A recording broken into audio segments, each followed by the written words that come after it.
It's funny how your life can shatter in exactly 14 seconds. That's how long it took me to open the envelope, unfold the bank statement inside, and realize that my wife of 25 years had been systematically draining our retirement accounts. 14 seconds to destroy a quarter-century of trust. 14 seconds to reveal that the woman sleeping beside me each night was a stranger wearing my wife's face. I remember staring at that statement, the numbers blurring as my hand began to tremble. $300,000. Gone. And that was just from one account. My name is Mark Reynolds. 3 months ago, I was a successful logistics manager looking forward to early retirement.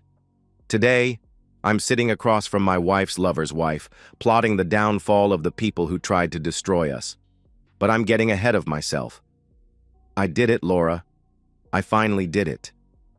I still remember how my voice cracked with excitement as I burst through our front door that Friday evening. March 15th, the Ides of March. Even now, the irony isn't lost on me. Laura looked up from her tablet, her reading glasses perched on the end of her nose. At 53, she was still striking. Ash blonde hair expertly colored to hide the gray, body toned from what I'd always assumed were dedicated hours at the gym. 25 years of marriage, and the sight of her still made my heart skip. "Did what?" she asked, placing her tablet down. I loosened my tie and collapsed onto our leather sofa, grinning like a fool. "I submitted my retirement paperwork. Thompson approved it this morning." Laura's expression flickered, just for a moment, before settling into a smile that didn't quite reach her eyes. At the time, I attributed her hesitation to surprise. That's wonderful, Mark. I thought you were going to wait until the end of the year?" I shook my head, excitement bubbling through me. "The company's offering an early retirement package. If I take it now, we get an extra $100,000 in the retirement fund. It's a no-brainer." I reached for her hand, squeezing it gently. "We can finally do it, honey. All those trips we've been talking about for years. Paris in the spring, that Mediterranean cruise, the Amalfi Coast." I was practically babbling. Decades of deferred dreams suddenly within reach. Laura's fingers remained limp in my grasp. "It's just so sudden." "I know. But why wait? We've been saving for this our whole lives. 25 years of planning, of being responsible, of putting money away instead of spending it on luxuries." I pulled her closer, my voice dropping to a whisper. "It's our time now, Laura. Just you and me, seeing the world together." She smiled again, but something in her eyes made me pause. A wariness, a calculation. But then she leaned forward and kissed me, and I forgot all about it. "Let's celebrate," she said, her voice warm with what I mistook for affection. "I'll call La Maison and see if they can squeeze us in for dinner." That night, we drank expensive champagne and made plans for our future. Or rather, I made plans while Laura nodded and smiled. I was too caught up in my excitement to notice how rarely she contributed, how her gaze occasionally drifted to her phone, how she excused herself to the restroom 3 times during our meal. It was the last truly happy night of my marriage. If Laura had been more careful, I might never have found out. But complacency makes people sloppy, and she'd grown complacent after years of successful deception. It started with a letter from a bank I didn't recognize, addressed to Laura, marked confidential. It had slipped behind the mail sorter, and I found it while cleaning. I wasn't snooping, not then, at least. I simply placed it on her desk with the rest of her mail. But its existence nagged at me. We'd always managed our finances jointly. What business could Laura have with a bank I'd never heard of? "Just an old account from before we were married," she explained when I casually mentioned it. "I keep meaning to close it, but you know how it is. Paperwork." I nodded and let it go. But that night, I lay awake beside her, listening to her steady breathing and wondering what else I didn't know. The next day, I checked our joint accounts. Everything seemed in order. Then, on a hunch, I pulled up our tax returns from the past few years. Again, nothing unusual. But as I clicked through the digital files, I noticed something odd. Our reported investment income had decreased steadily, despite the bull market. That's when I started digging in earnest. I took a day off work without telling Laura and spent the morning calling our investment firms, requesting statements for accounts I knew about. Then I visited our safe deposit box at the bank, where we kept important documents. That's where I found the first hard evidence, statements from an offshore account in the Cayman Islands with Laura's name on them, dating back 5 years. Regular deposits, substantial ones. My hands trembled as I photographed the documents with my phone. This wasn't a misunderstanding. This was deliberate. Back home, I searched her office while she was at her supposed Pilates class. Inside a locked drawer, the key hidden in a hollowed-out book on her shelf, I found more statements, more accounts, and something else, receipts for a luxury condo in a downtown high-rise purchased 3 years ago. Not in our name, in hers, and someone named Ryan Williams. I sat on our bed that night, surrounded by copies of the evidence, and calculated the damage, nearly $1.7 million siphoned from our retirement accounts and investments over 6 years. Almost half of everything we'd saved. My stomach churned. 25 years of brown bag lunches and delayed gratification, 25 years of choosing practical over lavish, 25 years of we'll travel when we retire. All of it betrayed. I didn't confront her immediately. Something cold and calculating had awakened inside me, a stranger to my normally straightforward personality. This woman, this thief who wore my wife's face, had been playing me for years. I needed to understand the full scope of her betrayal before I made my move. So I hired a private investigator.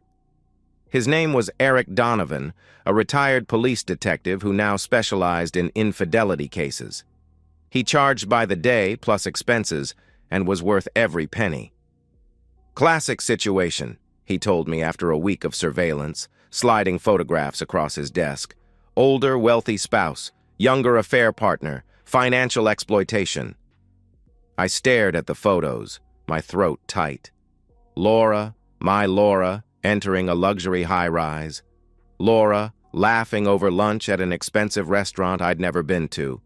Laura kissing a man at least 15 years her junior, athletic, tanned, with the sculpted physique of someone who spends more time on his appearance than on developing a personality.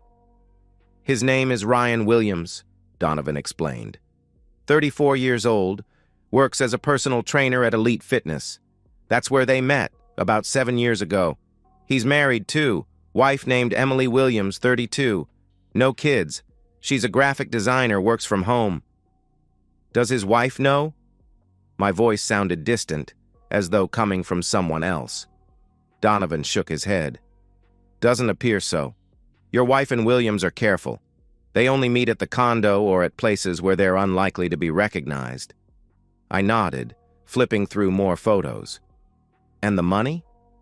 She's been funding a lavish lifestyle for both of them. Designer clothes, expensive restaurants, luxury vacations disguised as wellness retreats or business trips. The condo alone cost nearly $500,000, and the maintenance fees are outrageous. But the bulk of the money is in investment accounts, some in her name only, some jointly held with Williams. I closed the folder, unable to look anymore. She's been planning to leave me. It wasn't a question, but Donovan answered anyway. Yes.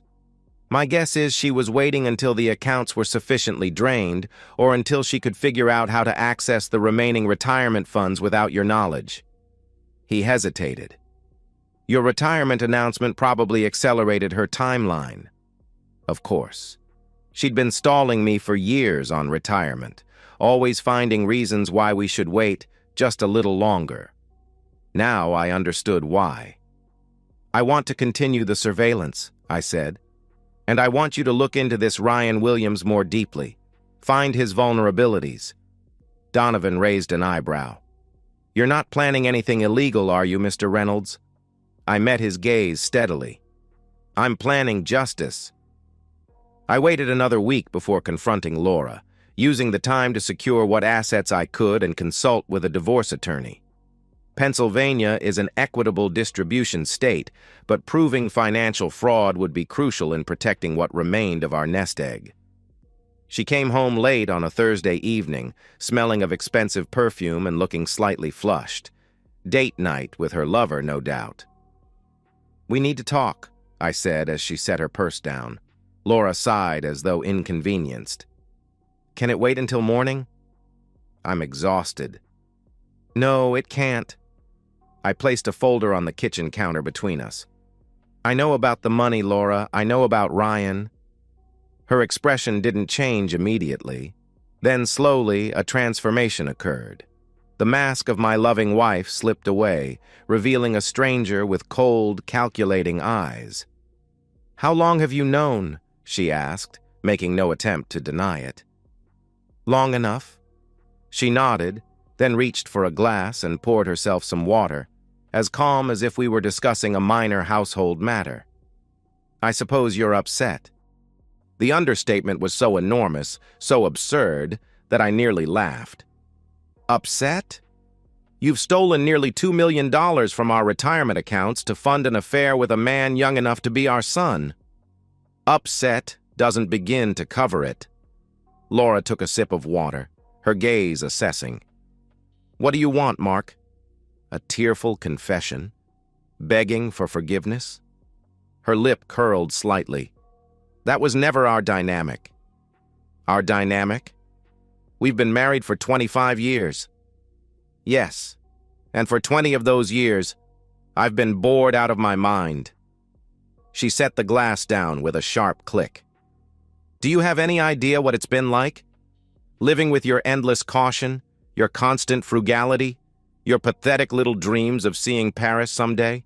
Someday, always someday." Each word landed like a physical blow. "We were saving for our future," I managed. "For our retirement." "No, Mark. You were saving. I was surviving." She leaned forward, her voice dropping to a contemptuous whisper. "You were only good for the paycheck. Now you're just dead weight." I stared at this woman, this absolute stranger, and felt something break inside me. Not my heart. That had shattered the moment I'd found the first bank statement. No, this was something else. My illusions, perhaps. Or maybe the last vestiges of the man I'd been. Trusting, straightforward, decent. "I want a divorce," I said quietly. Laura laughed, the sound like breaking glass. "Of course you do. And you think you'll get everything, don't you? Poor betrayed Mark, victim of his scheming wife." She shook her head. "But you've always been bad at seeing the whole board, Mark. That's why I handled our investments." "What are you talking about?" "I've been planning this for years. Those accounts you found, barely the tip of the iceberg, and every transfer, every withdrawal." Her smile was vicious. "Your signature is on all of them." Ice spread through my veins. "That's impossible. I never signed—" "Not consciously, no.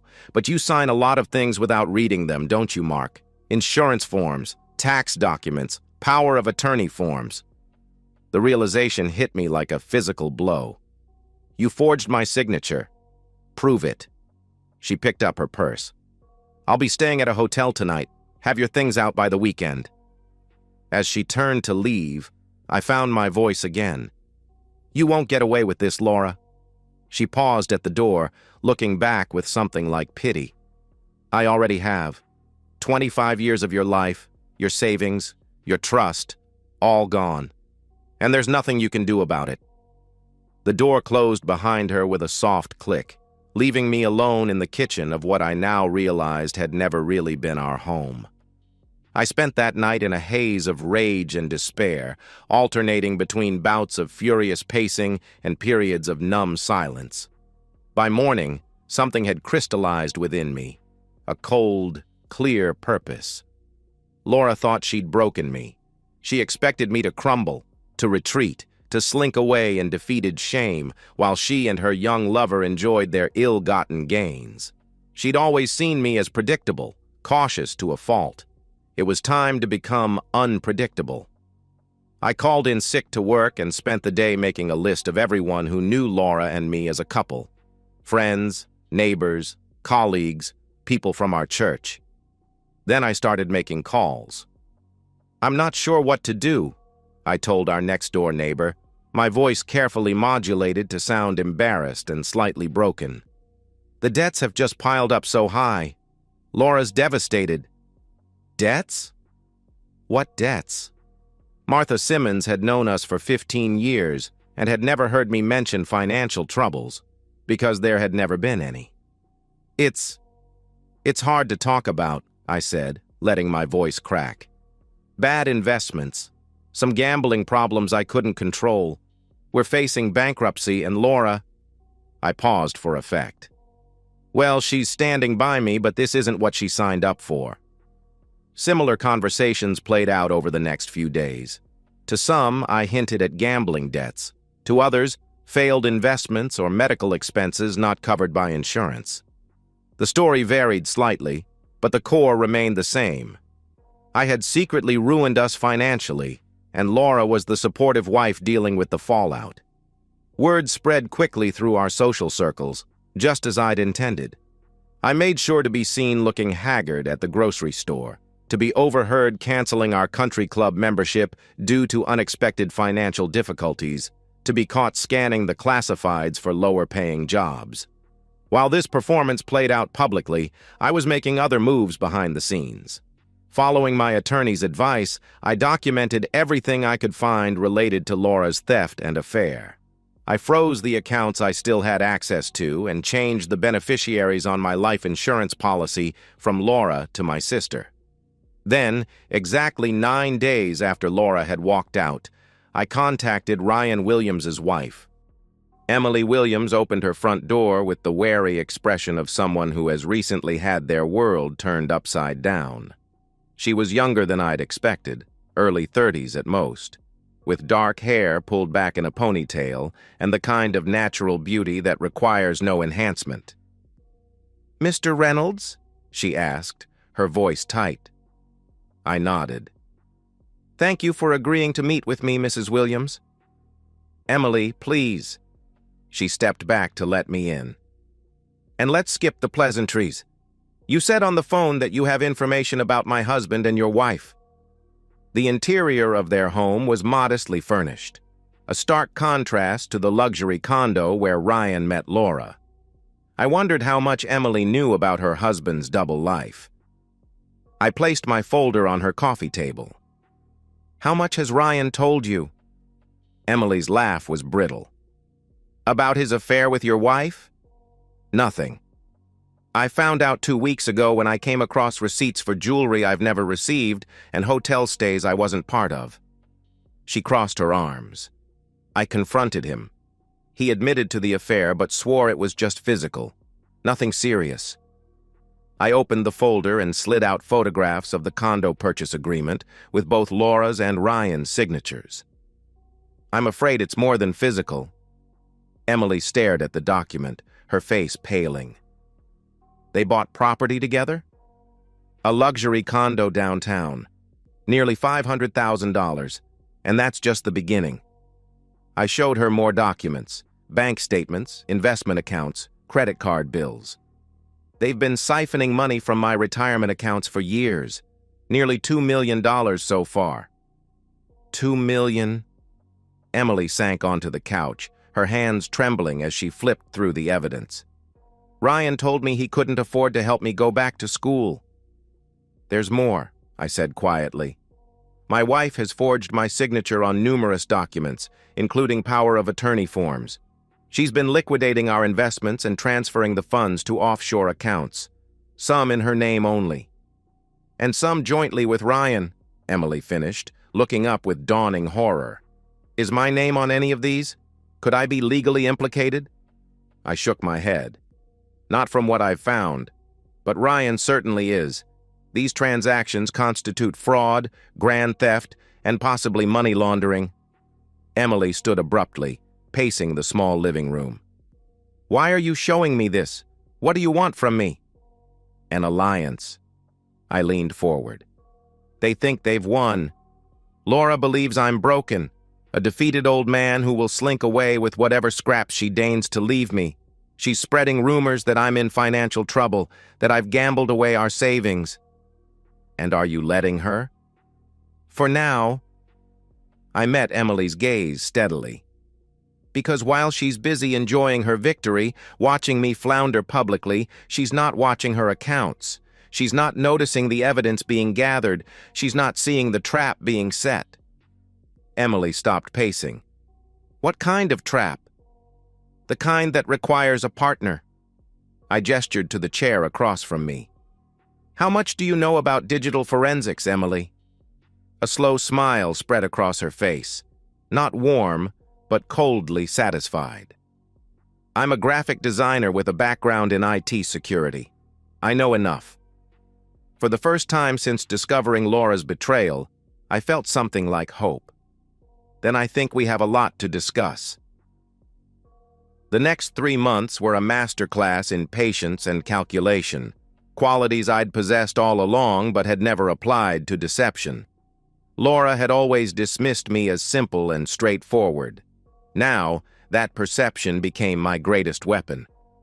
Emily proved to be more than an ally. She was a revelation. Beneath her quiet exterior lay a brilliant mind with an unexpected talent for strategic thinking. While I continued my public performance as a broken man drowning in debt, Emily worked behind the scenes, tracking Laura and Ryan's movements, documenting their transactions, and building our case. They're getting nervous, Emily reported during one of our regular meetings at a coffee shop 3 towns over. We'd established a routine, meeting twice weekly to exchange information, always in places where we wouldn't be recognized. The rumors are working, I agreed, sipping my black coffee. Laura's had to transfer nearly $300,000 from their offshore accounts back into our joint accounts to maintain appearances. Emily nodded, sliding her laptop toward me. And look at this. Ryan's been selling off assets, expensive watches, that boat he bought last year. He's liquidating quickly. I studied the financial tracking sheet she'd created. They're planning to run. Soon, Emily confirmed. Based on their recent searches and communications, they're looking at properties in Costa Rica. No extradition treaty. Then it's time for Phase 2. Phase 2 involved a calculated escalation. I began making more public references to legal negotiations with Laura. I was seen consulting with my attorney in visible locations. I made a show of gathering financial documents and meeting with forensic accountants.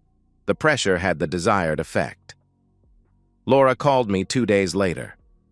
"What do you think you're doing?" she hissed, not bothering with a greeting. "Hello, Laura. Nice to hear from you too." "Cut the crap, Mark.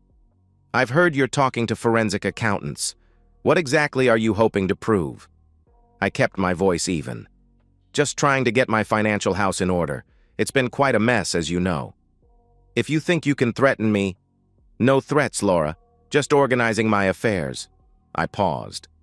"By the way, I noticed some unusual transfers back into our joint accounts recently. Quite generous of you." There was a moment of silence then. "I don't want you destitute, Mark." Despite everything, we were married for a long time. The false concern in her voice made bile rise in my throat. "How considerate. Will you be equally generous with the remaining retirement funds? The ones in the Cayman account?" Another silence, longer this time. "I don't know what you're talking about." "Of course you don't." I allowed myself a small smile. "Give my best to Ryan." I hung up before she could respond. The next day, Laura emptied the offshore account, nearly $800,000, and transferred it to a new account, one I hadn't previously known about. But Emily had anticipated this move and had already placed a tracking program on Laura's laptop. Within hours, we had the details of the new account. "They're accelerating their timeline," Emily said, her voice tense. "Based on Ryan's recent purchases, travel adapters, tropical weight clothing, Spanish language guides, they're planning to leave within 2 weeks." I nodded. a strange calm settling over me. Then so are we. The final phase of our plan required precise timing and a touch of theatrical flair. I arranged a meeting with Laura through my attorney, ostensibly to discuss a settlement offer. The location, the conference room at my attorney's office, a suitably formal setting for what Laura undoubtedly expected to be my surrender. What she didn't know was that Emily and I had spent the previous night preparing the room, with my attorney's bemused cooperation. Tiny cameras were strategically placed to capture every angle. Documents were arranged with meticulous care, and a sealed envelope, the centerpiece of our performance, was placed at Laura's designated seat.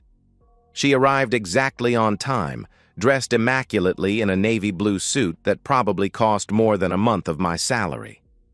Ryan wasn't with her, another calculated risk on our part that had paid off. She'd come alone, confident in her control of the situation. "Mark," she acknowledged with a cool nod. "Let's make this quick. I have appointments. In Costa Rica, no doubt." "Of course," I gestured to the chair. "Please sit."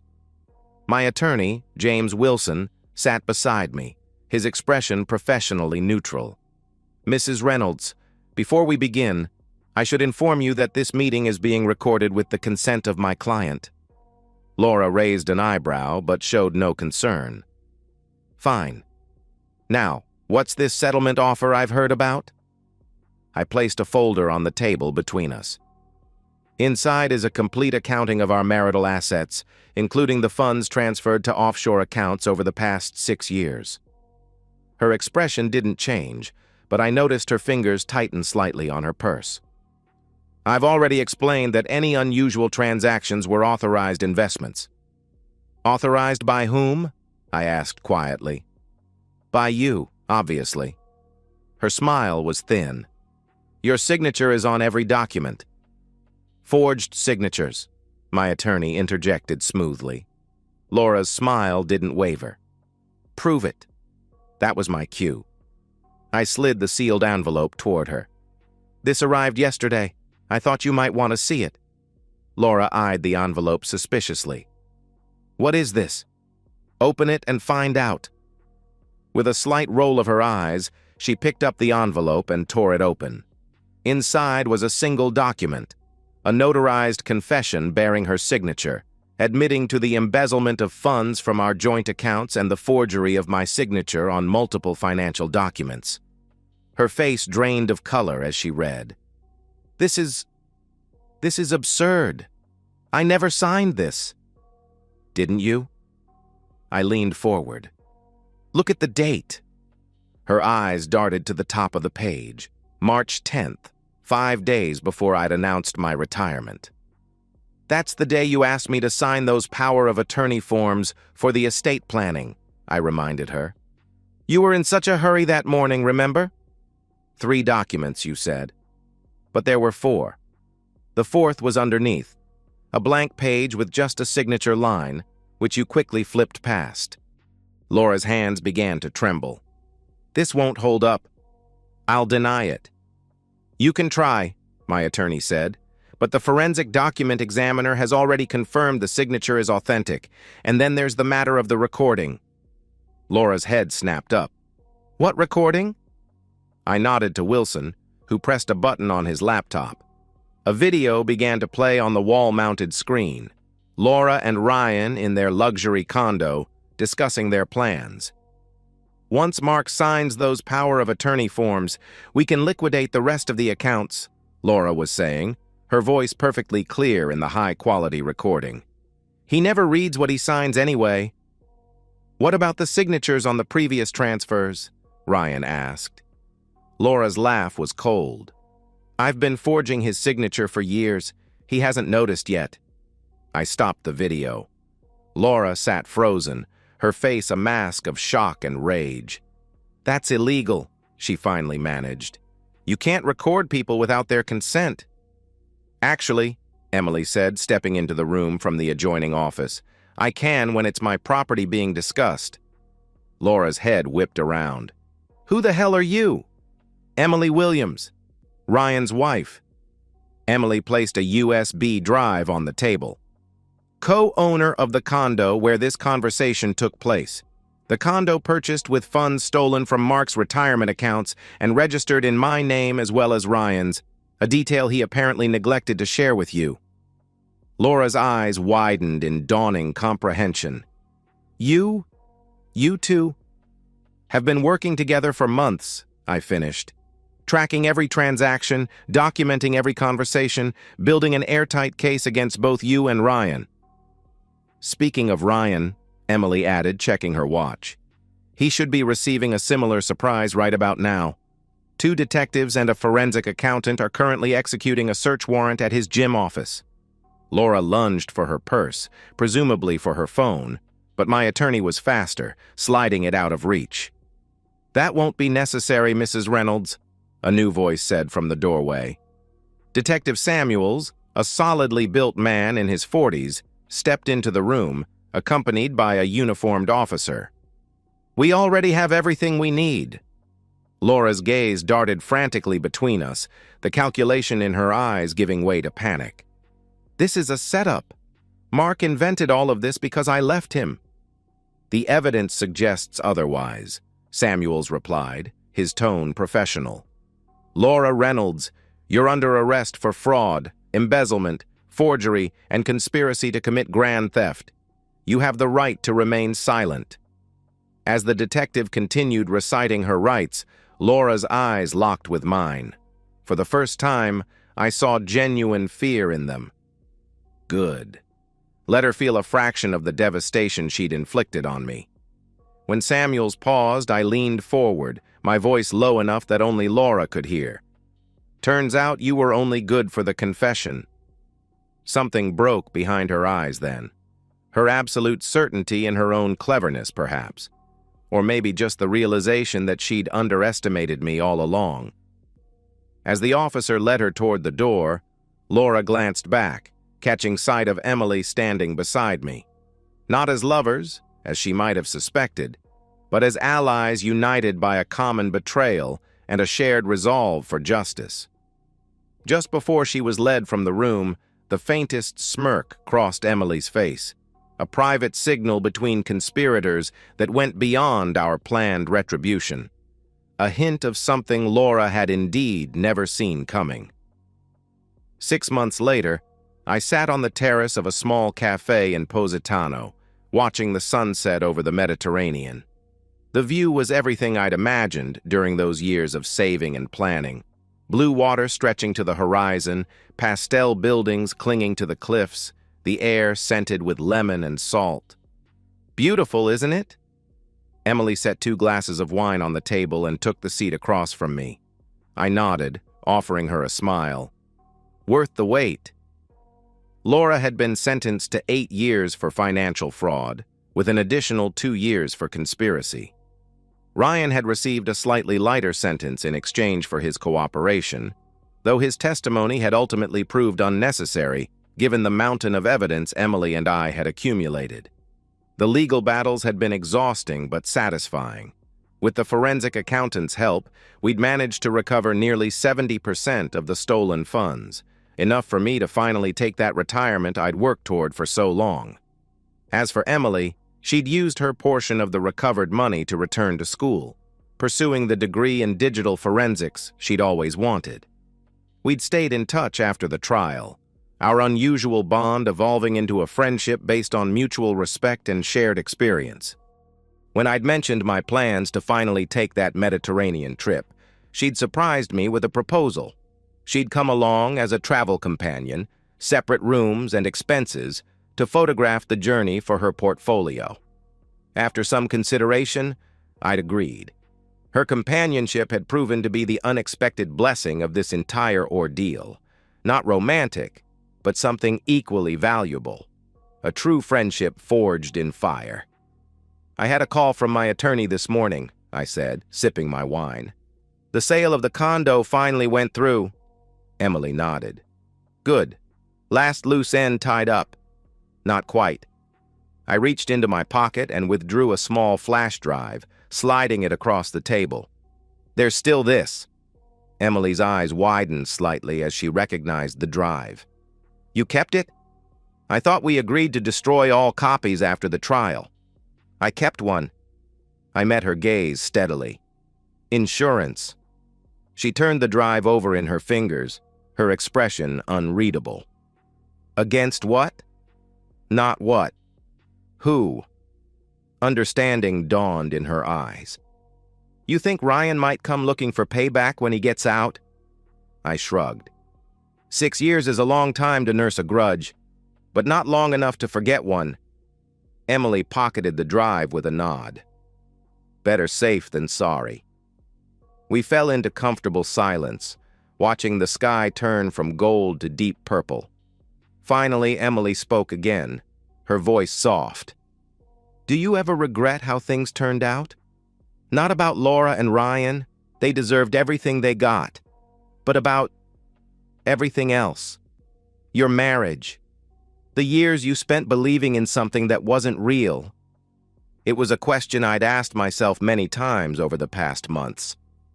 I've made my peace with it, I said finally. Laura was right about one thing. I was too cautious, too focused on someday instead of today. I don't regret the years of hard work, but I regret not insisting on more joy along the way. Emily nodded, understanding in her eyes. And now? Now? I gestured to the breathtaking view before us. Now I'm making up for lost time. She raised her glass in a toast. To making up for lost time. I clinked my glass against hers, smiling. And to unexpected alliances. As we drank, my phone buzzed with an incoming message. I glanced at it, then set it aside. Anything important? Emily asked. Just a confirmation, I replied. Remember that investment opportunity I mentioned? The one Laura never knew about? Emily's eyes lit with interest. The tech startup? The one you put money into right before you met her? I nodded. They've just gone public. The shares I've held for 27 years are now worth... I named a figure that made Emily's eyebrows shoot up. My God, Mark, that's ... More than Laura stole, I finished quietly. Much more. Emily stared at me, realization dawning. You knew all along. Even when you were playing the broken bankrupt husband, you knew you had this ace up your sleeve. I suspected, I corrected. The company had been doing well, but the IPO was never guaranteed. I didn't want to count on it. Does Laura know? I shook my head. That account was opened before we met. It was never part of our marital assets. Her name appears nowhere in the paperwork. A slow smile spread across Emily's face. That same slightly wicked smirk I'd glimpsed the day Laura was arrested. So while she sits in prison, having lost everything, I'm wealthier than I've ever been, I confirmed. Ironic, isn't it? Emily laughed, a sound of pure delight that carried on the evening breeze. What will you do with it? I gazed out at the darkening sea, feeling a sense of possibility I hadn't experienced in decades. Live well, travel more. Maybe start a foundation to help victims of financial fraud. I didn't mention the other plans I was considering. The ones that involved the flash drive Emily now carried and certain connections my private investigator had provided. Some secrets were best kept in reserve, much like that long-ago investment. After all, Ryan Williams would be released eventually. And while I was no longer the cautious, predictable man Laura had so easily deceived, I still believed in being prepared. Another toast, I suggested, refilling our glasses. To the future. Emily raised her glass, that knowing smirk playing at the corners of her mouth. And to justice, both the kind served in courtrooms and the kind served elsewhere. Our glasses clinked, the sound sharp and satisfying in the gathering twilight. Some debts, after all, could never be fully paid in a courtroom. But that was a problem for another day. Tonight, I would simply enjoy the view I'd waited 25 years to see, and the sweet knowledge that sometimes justice arrives in unexpected packages. And so, we've reached the end of today's story. Was it what you expected, or did it take a twist you didn't see coming? I'm curious to hear your thoughts. Share them in the comments below, and let's get a conversation going. If this story kept you hooked, make sure to hit that like button. And if you're new here or just haven't subscribed yet, now's the perfect time to join our community. I bring you fresh, captivating stories every day, so click that subscribe button and turn on notifications so you never miss out. Thanks for watching, and I'll see you in the next one.